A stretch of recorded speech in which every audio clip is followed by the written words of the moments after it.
Recording studio भाया recording विकासाडे नाईकनगर कवडीपूर व गायक गोलवाडे चिखली। कळजेर टकडा मतोन मवसायो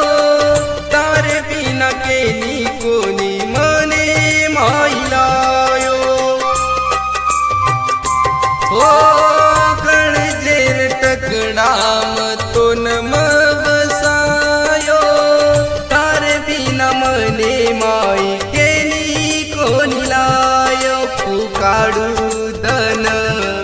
तर बिना जन सुचेनी